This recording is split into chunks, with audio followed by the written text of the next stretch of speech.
మేడ్చల్ పట్టణంలో వెలసిన శ్రీ ద్రాక్షాయణిదేవి సమేత రామలింగేశ్వర స్వామి బ్రహ్మోత్సవాలు అంగరంగ వైభవంగా జరుగుతున్నాయి. శుక్రవారం తెల్లవారుజామున నిర్వహించిన రథోత్సవ కార్యక్రమం కన్నుల పండుగగా జరిగింది. వేలాది మంది భక్తుల రథోత్సవంలో పాల్గొని పునీతులయ్యారు. అనంతరం రావణ దహన కార్యక్రమం భక్తుల మధ్య జరిగింది. ఈ సందర్భంగా ఆలయ చైర్మన్ దాత్రిక రాధాకృష్ణ మాట్లాడుతూ శ్రీ ద్రాక్షాయణి రామలింగేశ్వర స్వామి బ్రహ్మోత్సవాలు మహాశివరాత్రి మరుసటి రోజు నుంచి హోళీ పండుగ మార్చి 3 వరకు నిర్వహించడం జరుగుతుందని తెలిపారు.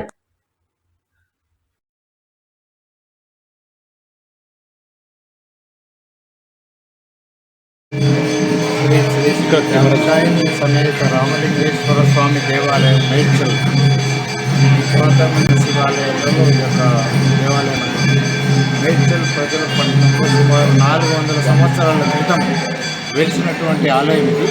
దాత్రిక రాజలింగం గారి పెళ్లిలో అతని కళలో వచ్చి చెప్పడం జరిగింది. దాని తర్వాత ఆయన అడవిలో వెతుకోమని వెతికితే అక్కడ దొరికితే తీసుకొచ్చి ప్రతిష్ట చేయడం జరిగింది 400 సంవత్సరాల కిందట. అప్పటి నుంచి వంశ పారంపర్య ధర్మకర్తలు ఈ రోజు వరకు కూడా జాతర కార్యక్రమాలను నిర్వహిస్తుంటారు.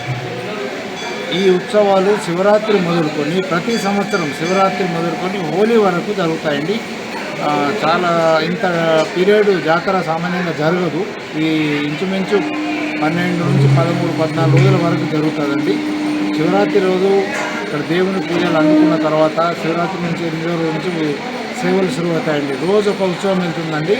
నందీశ్వర సేవ, బృంగీశ్వర సేవ, హంసవాహన సేవ, అశ్వవాహన సేవ, గజవాహన సేవ. 5వ రోజు కళ్యాణం జరుగుతుందండి. అంగరంగ వైభవంగా జరుగుతుంది ఈ కళ్యాణం. సుమారు 5 నుంచి 10,000 మంది భక్తులు ఈ కళ్యాణాన్ని అటెండ్ అవుతారండి. ఇక్కడ వివిధ గ్రామాల నుంచి, పరిసర గ్రామాల నుంచి, మరి వివిధ జిల్లాల నుంచి కూడా భక్తులు ఇక్కడికి వచ్చి ఈ కార్యక్రమంలో పాల్గొని విజయవంతం చేస్తారండి. అయితే ఈరోజు రథోత్సవం కార్యక్రమం జరిగిందండి. ఉదయం 5 గంటలకు రథోత్సవం ప్రారంభం జరిగిందండి. అక్కడ నుంచి ఊరు వరకు ఊరేగింపుగా వెళ్తుందండి. రథశాల ఊర్లో ఉంటుంది. దేవాలయం దగ్గర రథం తీసుకొస్తారు, తర్వాత ఊరేగింపుగా తీసుకెళ్తారు. చాలామంది భక్తులు పాల్గొని వివిధ రకాల పరిసర ప్రాంతాల నుంచి, అనేక దూర ప్రదేశాల నుంచి కూడా భక్తులు ఇక్కడికి వచ్చి పాల్గొంటారు. ఈ గుడి విశిష్టత కూడా ఉందండి.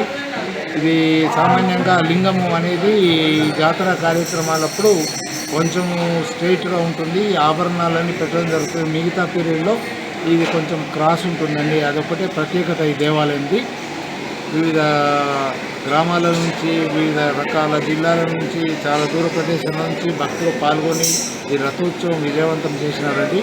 వీటి కార్యక్రమానికి మా జిహెచ్ఎంసి సిబ్బంది, పోలీసు సిబ్బంది, గవర్నమెంట్ సిబ్బంది వారందరూ మాకు సహకరించి ఈ కార్యక్రమం జయప్రదం చేయడంలో మాలో పాలు పంచుకున్నారు అని చెప్పడంగా గర్వంగా ఫీల్ అవుతున్నానండి.